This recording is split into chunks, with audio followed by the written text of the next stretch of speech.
ప్రపంచంలో పెను మార్పులు జరుగుతున్నాయి. మీరు వినే ఉంటారు, ఇస్లామిక్ నాటో అని మాట్లాడుతున్నారు. అంటే పాకిస్తాన్, టర్కీ, సౌదీ అరేబియా వీళ్ళు కలిసి ఒక డిఫెన్స్ ఒప్పందం, దీన్నే వాళ్ళు ఇస్లామిక్ నాటో. అమెరికా కూడా ఇవాళ దీనికి మేము సపోర్టుగా ఉన్నాము, చాలా బాగుంది, ఈ దేశాలంతా కలవడం వలన ప్రపంచానికి చాలా మంచిది, అంటే తీవ్రవాదులందరూ కలిసేరు అంటే అమెరికాకు చాలా మంచిది. ఇది స్వయంగా వాళ్ళ అధ్యక్షుడే చెప్తున్నాడు.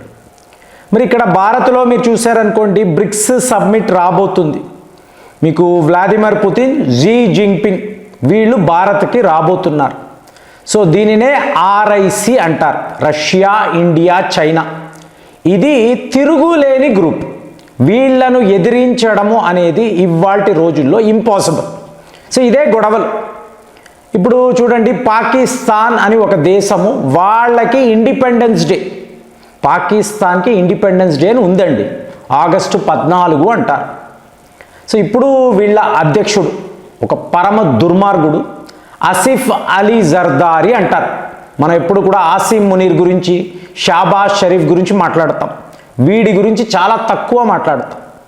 సో వీడు ఈ ఇండిపెండెన్స్ డే ఈ టైంలో ఒక స్పీచ్ ఇస్తున్నాడు, అంటే వీళ్ళ బుద్ధి చెప్తున్నాను.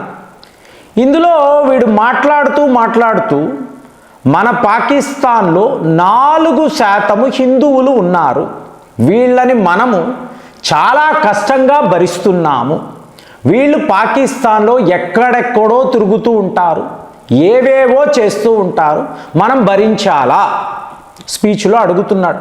సో వెంటనే మన సోషల్ మీడియా వైపు నుంచి విపరీతమైన కామెంట్స్.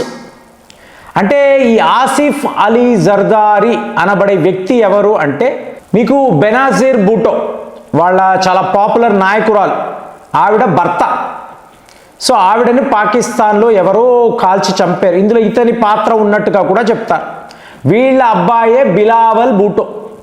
సరేనండి, వీళ్ళ ఫ్యామిలీ. ఇప్పుడు మనకేంటి ప్రాబ్లం అంటే, వీళ్ళ యొక్క క్యారెక్టర్ని చూడాలండి.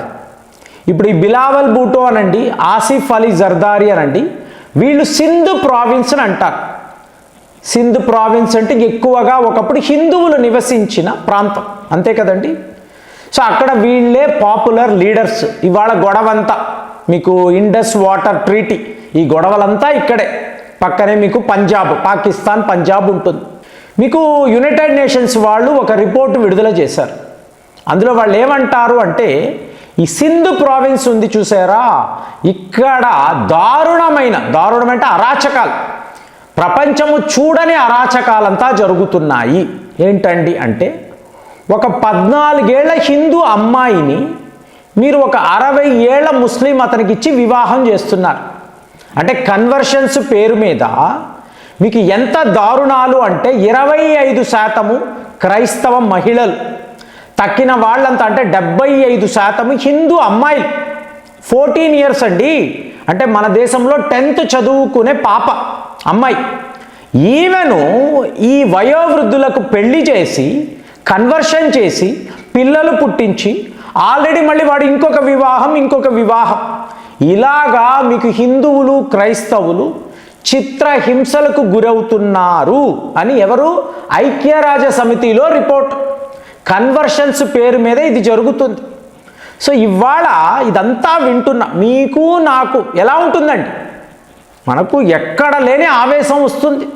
మన హిందూ మహిళలను, పిల్లలను ఇలా చేస్తారా? మరి ఇదే వార్త ఒక అజిత్ దోవెల్, జయశంకర్, మోదీ లాంటి వాళ్ళు వింటున్నారు, చదువుతున్నారు, వాళ్ళ ముందు రిపోర్ట్ వస్తుంది అనుకోండి, వాళ్ళు ఎలా ఆలోచిస్తారు? సో వార్తలు ఏమిటి, ఇందులో ఏ సీక్రెట్స్ లేవండి, మనకు వస్తున్న డైరెక్ట్ వార్తలు. ఈ 4% అని ఇతను మాట్లాడుతున్నాడు చూసారా, హిందువులు, వీళ్ళు ఎవరు, వీళ్ళు ఎక్కడెక్కడ తిరుగుతూ ఉంటారు అంటే, మొన్న మీకు కరాచీ వద్ద ఒక కాలనీ, అక్కడ బుర్కా వేసుకున్న ఒక అమ్మాయి నేరుగా ఒక అతని ఇంటికి వెళ్ళి తలుపు కొట్టి తెరిచిన తరువాత, నేను బీబీసీ రిపోర్టర్ని.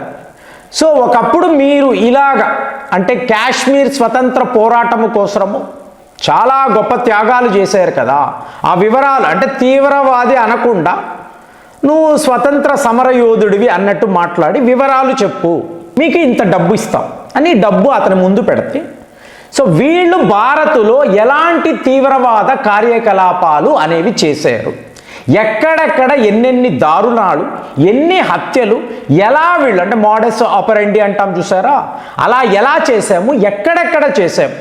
ఇప్పుడు పహల్గామ్లో దాడులు, దీన్ని వీళ్ళు ఎలా ఎగ్జిక్యూట్ చేస్తారు, ఎవరెవరిని రిక్రూట్ చేస్తారు, ఎక్కడి నుంచి వీళ్ళు వస్తారు, మొత్తము వివరాలు వీడు ఆ డబ్బు తీసుకొని చెప్పాడు.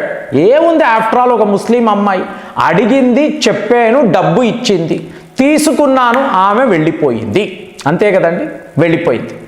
వెళ్ళిపోయిన గంట తరువాత ఎవరో వచ్చి తలుపు కొడుతున్నారు, ఇతను తలుపు తెరుస్తున్నాడు, ఇద్దరు అక్కడ నిలబడి ఉన్నారు, పాయింట్ బ్లాంక్లో ఇతన్ని అక్కడికక్కడ కాల్చి వాళ్ళు బైక్ వేసుకొని వెళ్ళిపోయారు. సో ఇప్పుడు పాకిస్తాన్ యొక్క ఐఎస్ఐ ఇలాంటివి జరుగుతున్న వాటిని అంతా కూడా బయటికి తీసి వాళ్ళ ఇంటెలిజెన్స్ వింగ్ వాళ్ళు ఏం చెప్తున్నారు అంటే, పాకిస్తాన్లో ఉంటున్న హిందువులు వీళ్ళు మన తీవ్రవాదులను ఎలిమినేట్ చేయడానికి స్పెషల్గా ట్రైనింగ్ తీసుకుంటారు కదండి. రా అంటే ఆషామాషి వ్యవహారమా? మనం మోసాదు గురించి మాట్లాడతాం, రా గురించి చాలా చాలా తక్కువ వివరాలు ఉంటాయి. సో ఇప్పుడు వీళ్ళు హిందూ మహిళలను మీరు టార్గెట్ చేశారు. మోదీ గారు చెప్తున్నారు అక్కడ, చీఫ్ ఆఫ్ డిఫెన్స్ స్టాఫ్, ఈ ఆపరేషన్ పేరు సింధూర్, ఆపరేషన్ సింధూర్. ఈ పేరు గుర్తుపెట్టుకో, మర్చిపోకు. మనము ఎన్నిసార్లు అటువైపు నుంచి బుల్లెట్స్ వస్తే ఇటువైపు నుంచి బాంబులు పేలాలి, గుర్తుపెట్టుకో. దీన్ని మర్చిపోకూడదు, భారతీయులుగా ఎవరూ మర్చిపోకూడదు. ఇది జాతీయ రక్షణ కాదు, మన ఆత్మ గౌరవం. ఇది మోదీ క్లియర్గా ఇండియన్ మిలిటరీకి చెప్పిన విషయం. మరి ఇదే పని మీరు పాకిస్తాన్లో ఉండి మీరు ఆపరేట్ చేస్తున్నారు అనుకోండి, మీకు అక్కడ హెడ్ క్వార్టర్స్ దుబాయ్లో ఉంటుంది, రిక్రూట్మెంట్ అక్కడే జరుగుతుంది, మీకు ట్రైనింగ్ అక్కడే ఇస్తారు, ఆయుధాలు అక్కడే ఇస్తారు, మీరు నేరుగా పాకిస్తాన్లోకి వస్తారు. ఇవాళ వరకు ఒక అన్నోన్ గన్మ్యాన్ని వీళ్ళు పట్టుకోలేకపోయారండి. అంటే ఏ లెవెల్లో వీళ్ళ ట్రైనింగ్ ఉంటుందో చెప్పండి. ఎన్నెన్ని సీసీ కెమెరాలు ఉంటాయి, మీకు వీళ్ళని ఈజీగా ట్రాక్ చేయగలరు, పట్టుకోగలరు. ఒక్కసారి పట్టుకుంటే నిజాలంతా బయటపడతాయి. ఈ రోజు వరకు అటువంటిది జరగలేదండి. అంటే గత 3 ఏళ్ల నుంచి మాట్లాడుతున్నాం. ఏ లెవెల్ ఆఫ్ ఈ ఆపరేషన్స్ యొక్క స్థాయి చూడండి. ఇందులో క్రిటికల్ రోల్ ఎవరిది అంటే ఈ అమ్మాయిలది, ఈ మహిళలది. అంటే వీళ్ళు ఏ స్థాయికి వెళ్ళిపోతారంటే, వివాహమా, ఓకే పద, పెళ్లి చేసుకుంటావా చేసుకో, కన్వర్ట్ చేస్తావా చేసే, కానీ నేను అసలు సిసలైన భారతీయురాలు, నా దేశము కోసం ఎంత దూరమైనా వెళతాను, ప్రాణత్యాగమైనా చేస్తాను.